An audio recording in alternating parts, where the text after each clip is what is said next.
Kamakura guidebooks that I own. The first, Kamakura Fact and Legend, written by Mutsu in 1918, is still available, and for good reason really. Not only do we get a deeply researched and engaging history of the Kamakura landmarks which the author presents, but also a wealth of tales and myths associated with them.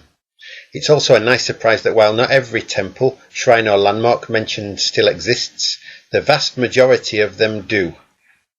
This masterpiece, which brings Kamakura's heritage beautifully to life, is a book I can't recommend highly enough for anyone with an interest in either Japanese history or the city of Kamakura itself. The next book, An English Guide to Kamakura's Temples and Shrines, written in 2008 by Kenji, Kamio and Heather Wilson,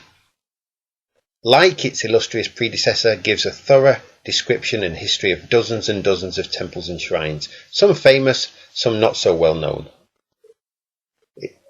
It is for the information we get about the lesser known, out of the way, but no less interesting to me places that I recommend this book though, which in addition to being chock full of excellent places to visit, also has extensive maps, walking tours divided between the geographical areas of the city. Furthermore, it mentions some additional and fascinating legends, histories and historical places too. Finally, the Guide to Kamakura,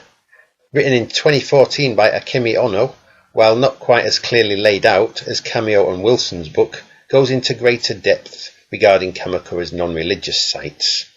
and attractions. I learned some fascinating things about the city, such as the reason you often see temple cats is because rats love to eat paper, so the monks need something to offset the risk of having all their precious Buddhist scriptures destroyed.